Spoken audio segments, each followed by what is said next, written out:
Is there any chance Jordan Lyles is somewhat average in 2024? I'll tell you next on Locked On Royals. You are Locked On Royals, your daily Kansas City Royals podcast. Part of the Locked On Podcast Network, your team every day.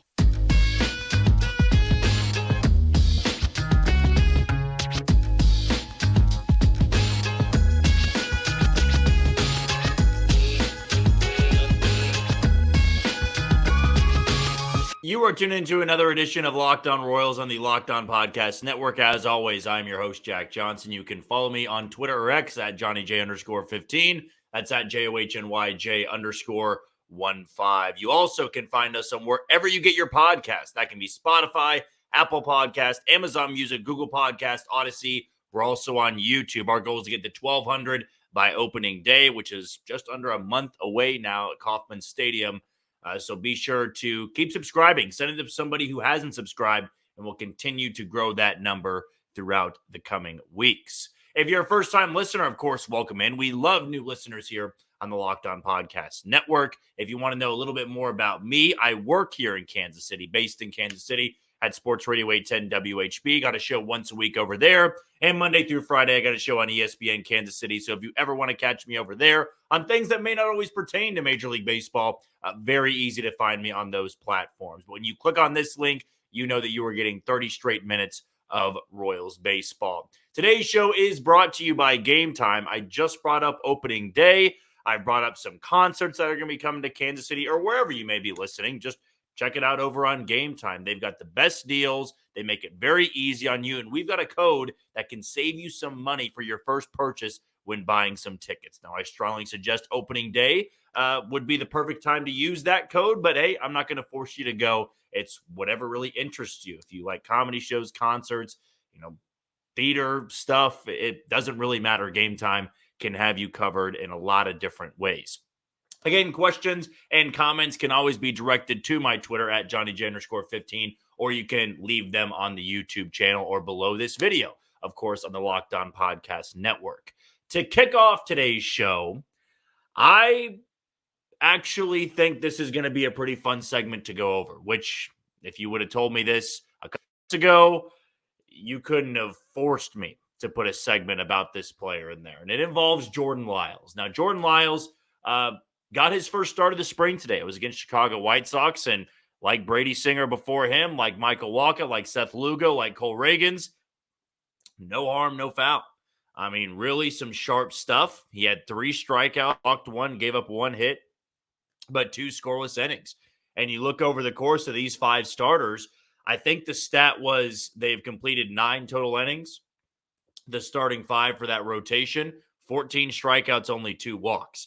So that's a big-time positive for Royals pitchers. And it's spring training, so of course you got to take everything with a grain of salt. But for Jordan Lyles, he's somebody that I do think needs a little bit of confidence going into the year. And from where he was last year, the expectation was he just needed to go out there and eat innings. And I know that there's the ongoing joke, and I was very cynical and very critical of who Jordan Lyles was, the pitcher that he was, not the person that he was, just the player, what he was being paid and what he was producing out there on the mound, which wasn't anything spectacular. Now, he had 3 complete games, but I go back to this deal and I go back to what the Royals were really trying to get out of him. And the more I see how they've assembled this team, the more I look back at last year's squad and see why they kept running Jordan Lyles back out there. It made a lot of sense. It made a lot of sense why he was still on the roster in July, why he was still on the roster in August, why he was still on the roster in September, whereas I was pounding the table going, get him out. If you have any pride, if you want to try anything out for the rest of the year with an Anthony Veneziano or a Jonathan Bolin, get Jordan Lyles out of this rotation. But where this team was at and what they needed going into 2023 was somebody to just wear it. And I think that's something I gained a lot of respect for with Jordan Lyles down in Surprise when we were down there broadcasting for Sports Radio 810 WHB and bringing you some podcasts as well when the connection would hold up. But when I was talking to some people around the park, talking with some people that were affiliated with the Royals, now the mentality was they really wanted to see what the young guys had. They really wanted to see what Brady Singer could become. He took a big step back. We talked about him yesterday. They wanted to see what Chris Bubich could be. Stuff looked good early on, and then he had Tommy John. Daniel Lynch, that was another guy they wanted to take a long look at. Alec Marsh was somebody they wanted to take a long look at. Brad Keller was still considered a younger pitcher, even though he had a couple years under his belt. But quite frankly, they needed a starter to just wear it. You know, if he could go out there and just get you through 5 or 6, it allowed the bullpen to be rested up for a young pitcher. And that's something I maybe was a little bit naive in criticizing. That when this team started basically tanking in April, when the season was all but over at that point, you looked at the rotation and said, man, this group is depleted. They are really depleted. And Jordan Lyles would have some of these starts where he would get rocked around for 7 runs in 4 innings, and he'd still be out there in the 5th and 6th inning. And it wasn't for Matt Quatraro to say, hey, we consider him to be the innings eater in a productive way, and he's got to, go out there and show that he's the veteran. He's the workhorse here in the rotation. Because I think one of my criticisms was an inning eater is not somebody that can just go out there and wear 10 runs in 6 innings. That's not an inning eater, because anybody can really do that. But the point of him wearing all that was so that the young guys could have a rested bullpen when they threw. Right? We chose to shell Jordan Lyles. And again, this is a sport about winning. If you don't play well, you don't pitch well, you're not going to be saved. You're not going to be given a lot of excuses. And I'm not trying to make excuses for him. I'm trying to really understand and convey a message as to why he's still here, by the way. Because even though the numbers were ugly, they were awful, they were terrible, I'm not going to excuse those. You can be an inning eater and pitch better than he did. But I look back to some of those outings in which he was rocked around for 6 or 7, or there were a couple outings, he would only give up like 2 runs through 5, and then he would get shelled in the 6th. But he had to continue wearing it because you wanted that bullpen to be rested up, that bullpen to feel good when Brady Singer took the bump, or when Daniel Lynch took the bump, or when Bubich would. And whereas today, there wasn't much to take away. He looked good, or it sounded like he pitched pretty well. He was very cutter heavy per Annie Rogers, a great beat reporter for MLB.com. But he went to tread this offseason, where Cole Reagan's notoriously fixed who he was. He's trying to increase velocity. And that kind of perks me up a little bit because Jordan Lyles, of course, didn't throw hard last year. But you get into that firm 93, 94, and also this curveball that he really does have a good spin rate on.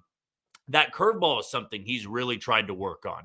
And when you take a step back, and something that I believe we've talked about a couple of times in the offseason, the way they've assembled this rotation is to not really need a lot of attention on the number 5. And there's going to be a lot of people that do not want Jordan Lyles breaking camp as the number 5. They're going to want him either traded somewhere, DFA'd, or not even on the team. The reality is he's going to be on the team. Okay, unless he gets banged up or he's battling arm fatigue or arm soreness, elbow tightness, something like that, he is going to be this team's number 5. Daniel Lynch, through 2 outings, it's not like he's done something that I go, wow, that's absolutely have to put him in bubble wrap and go make him the number 5.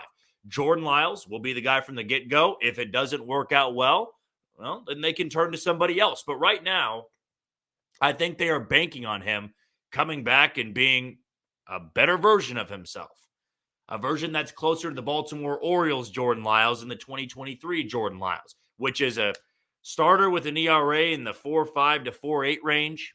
Now, you can eat somewhere between 160, 170 innings, and that's fine with me. Jordan Lyles is going to throw strikes, effective strikes. It wasn't last year. But again, I think I'm a lot more mellowed out and a lot more tamed now looking at Jordan Lyles and saying, if it doesn't work out, quick hook. Last year, it was ugly, and they couldn't really give him the quick hook because there was nobody else to turn to. And when you're trying to develop pitchers, when you're trying to give young guys those looks, it's not as simple as, hey, just bump the veteran out and start Anthony Veneziano and Jonathan Bolin every single night. or start a slew of young relievers or young starters, try openers and stuff like that. The Royals did a lot of mixing and matching like that, but Jordan Lyles was the constant. Even though it wasn't a good constant, he ate innings and prevented guys from wearing down. I remember specifically Brady Singer last year, and I want to say in 2022. Remember, they had to shut him down a little bit early because his stamina wasn't there anymore. His arm wasn't built up for that. That's why you need the guy in years like last year to just wear it. And that I can admire from a human element. I think everybody can. You look at a guy and he's paid big money, or at least Royals big money back then. But I don't think he enjoyed being the guy that had to wear it for 6 innings and give up 7 runs. Nobody would, but nobody else could. And I know there's going to be people that disagree with me. And you're going to say you're being a Jordan Lyles apologist. You're just trying to defend him, give excuses because you're always trying to preach positivity. Listen, I'm trying to walk back and call out myself for things that I said.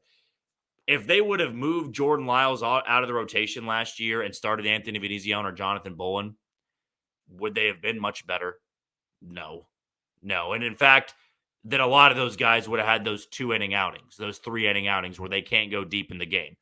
Lyles going to have a different role this year, a very much in the shadows role.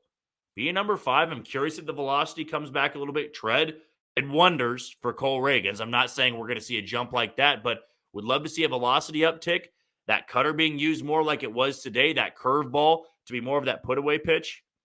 He's the number 5. I'm not saying he's going to be there the whole year, but to start the year, I do believe he will be. And then if it doesn't work out, you replace him with Daniel Lynch or Alec Marsh. Pick whoever you want there.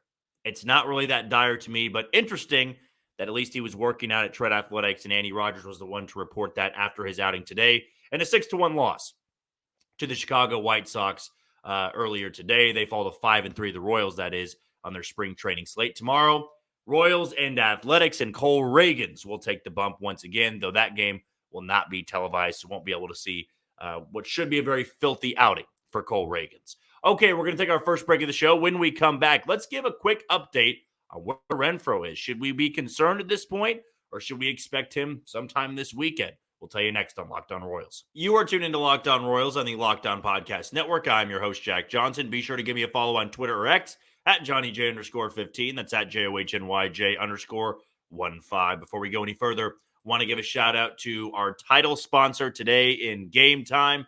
Opening day is under a month away. Baseball is almost back where it matters, where it actually counts. So if you're thinking about buying tickets, think no more and head over to Gametime, where we've got a great code for you to save you some money on that first purchase, whether you're going by yourself, you're going with a group of friends, you're going with family members, people flying in from out of town. It does not matter. Gametime is the place to go to. Now, I'm going to be out of town next weekend. I've already, said that a little bit on the show. I'm going to a concert on Thursday night. You guessed it. I bought my tickets over on Gametime, upper deck level, but I had a variety to choose from. They were showing me the hottest deals, the cheapest tickets, good range there, the best spot, the best view. They've got you covered over there. So here is what you need to do. You need to download the Gametime app after creating an account, or I guess I should say download the app, then create the account. Do so after listening to the podcast, of course, today, and use code LOCKED ON for $20 off on your first purchase. Those terms apply. So again, create an account and redeem code LOCKEDON for $20 off on your first purchase. Download Gametime today. Last minute tickets, lowest price, guaranteed. Now the Royals are going to have a little bit of a conundrum if this prolonged setback with Hunter Renfroe bleeds into next week or the week after. I am very much one of those fans of baseball that understands what spring training is, right? It doesn't really correlate to anything in the regular season. As I said on a podcast episode last week, last year's Royals finished a half a game out of first place of the Cactus League, and then they lost 106 games. So nothing you can really take away in terms of the win-loss column. You want to perform well. You want to make sure you're not overly rusty because not many times does somebody look absolutely terrible for 40 at-bats and then all of a sudden look like an all-star from one in the regular season. I'm not saying it's impossible, But I think a lot of these guys want to get their work in, want to have a full spring training. That's another important part. And for Hunter Renfroe, right now it's not the case. We have not seen him in game action yet. Now we are 8 games in. There's still 20 plus to go. Hunter Renfroe is going to get an opportunity at some point, but Matt Quatrero and his staff are playing the slow game a little bit. You never want to rush a guy into spring training games. You'd much rather have limited work than trying to get him a full workload and then having some sort of setback in the games that you're playing down in Surprise, Arizona. Renfroe, even though he's a bounce back candidate, you're hoping that he can return to his 2021 and 2022 form. You've heard me say that times in the last few weeks, the 2022 form, 2021 form. A lot of these Royals players were good players 2 years ago, but not so much last year. They are those bounce back guys. And Renfroe, I think, is absolutely, one of those prime bounce back candidates. However, I do think when you are looking at guys like that, when you are looking at players that need the bounce back, having a full spring training is going to give you better chances. I remember a very specific situation back when the Royals signed Kendrys Morales, and it's not to compare Morales and Renfroe in this hypothetical here or this situation.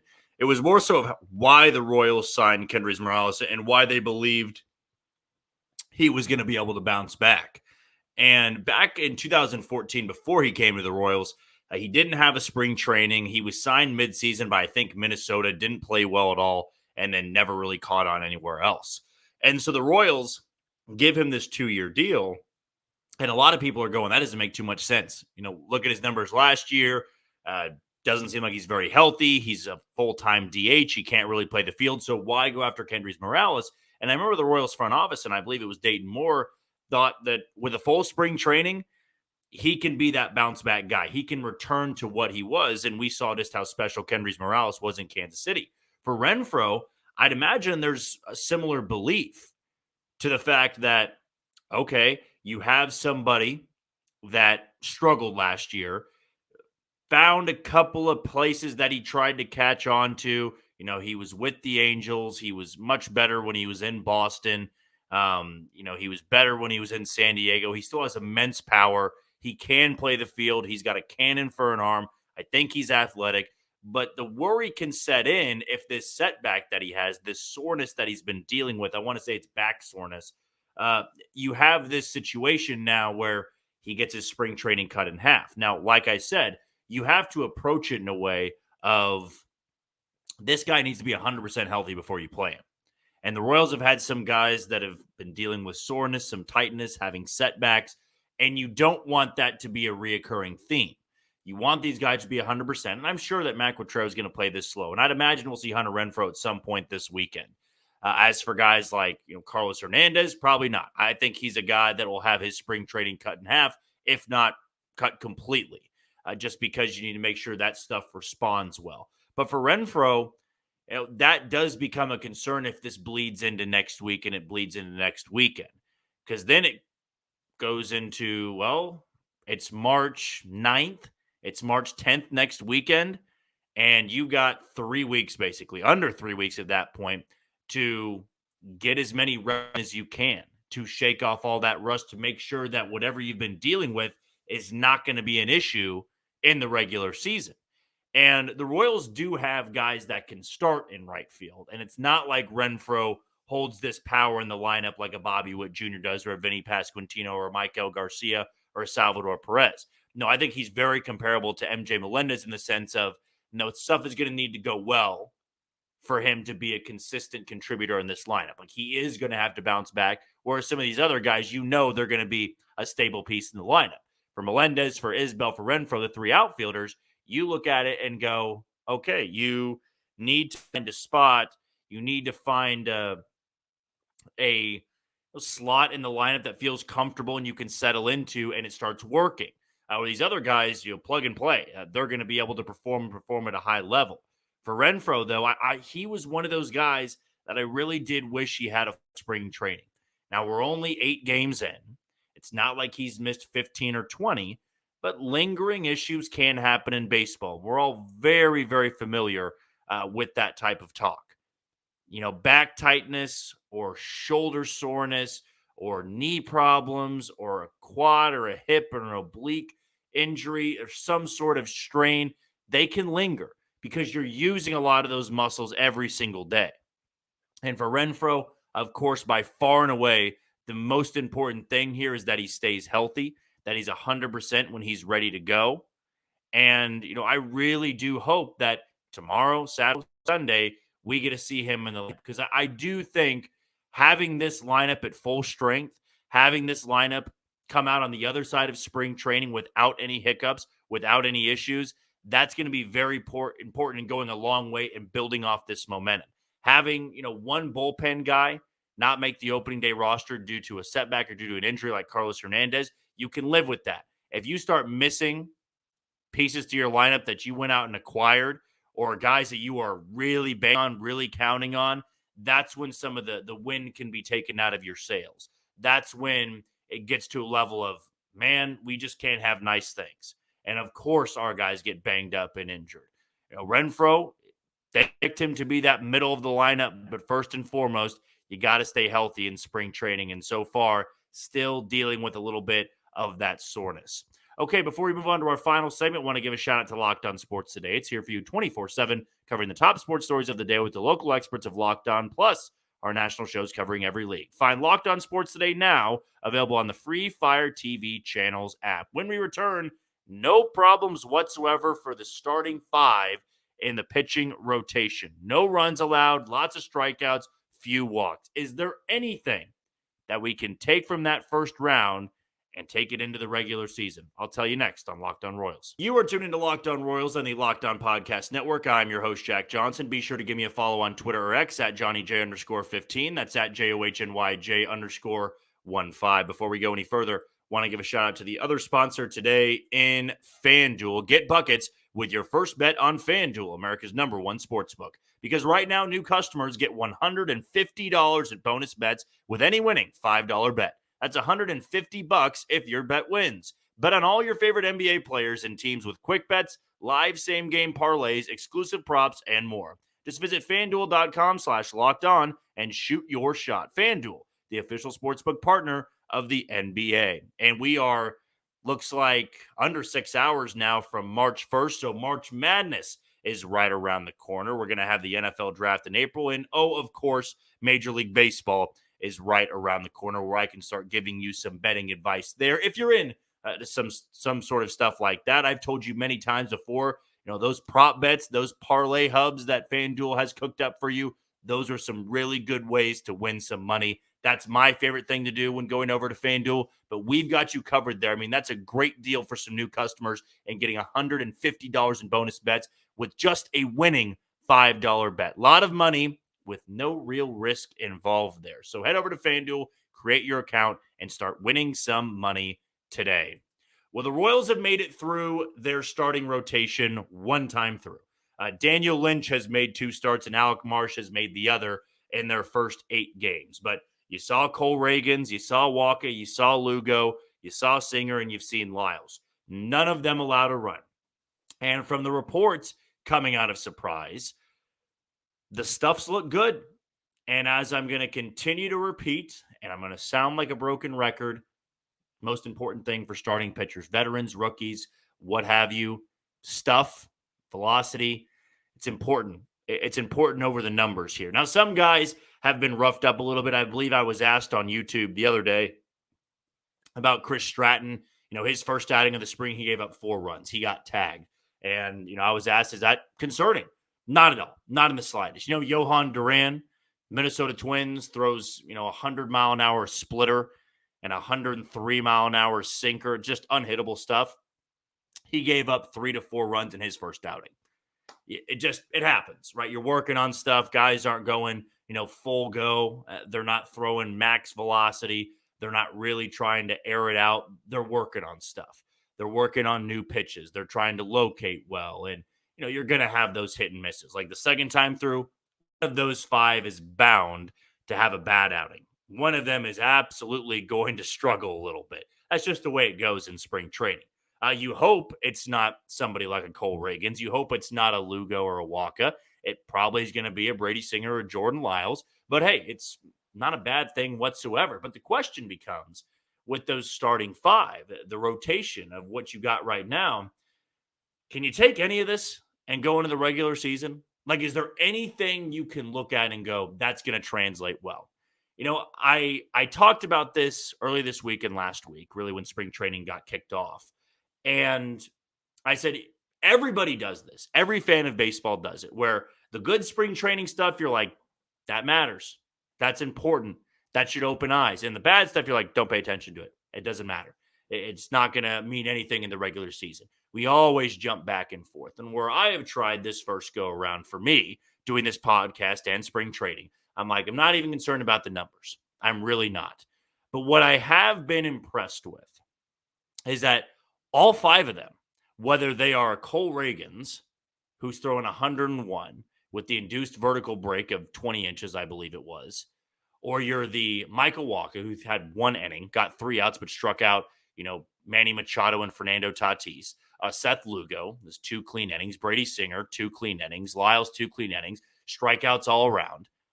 Now, I'm not so much concerned about the strikeouts, but it was purely what these pitches looked like. I mean, Cole Reagans, what his stuff looked like. Seth Lugo, the pitches that he was utilizing. Michael Walker, the changeup that he was using. Brady Singer working with his 2 new pitches and a little bit of that changeup. Jordan Lyles going cutter heavy, but also has gone the tread and tried to increase that velocity and really lean on that curveball. We discussed that in the opening parts of today's show. It is so great to see that these guys in the rotation seem to be a really competitive bunch and have that ability to one-up, the other. I think last year, nothing of the starting five. I think Bubic was the one I was intrigued with. Brady Singer, of course, but he was off at the WBC. Brad Keller, I had pretty much given up on, although they said he was working on that slider. He never found the command of it, but he was willing to work on it. And yet Jordan Lyles coming over, wasn't that high on him. We saw where that went. And then Zach Greinke. Zach Greinke was 40 years old. Again, you didn't really expect that much from Zach. But with this group, it's like you either have the elite stuff like Cole Reagans, or you have Micah Walker and Lugo who have really good plus pitches. Lugo with his curveball, Walker with his changeup. And then with Singer and Lyles, the 2 bottom guys in the rotation, they've tried to work on themselves this offseason. They've added new pitches. Lyles is trying to add velocity. Singer's trying to add 2 new pitches. Like, that to me is the most exciting part and something you can take into the regular season. Whereas, if Zach was back, and I know we've got a lot of Zach Greinke lovers, and I love Zach Greinke too, but there was nothing last year that really stood out other than command. He had really good command. Velocity wasn't there. Stuff wasn't really there. He wasn't going to strike at anybody. Wasn't going to miss many bats. They were going to start teeing off on him. He wasn't going to work deep into game. Like, that was your opening day starter. It might be Michael Walker this year. It might be Reagans. It might be Lugo.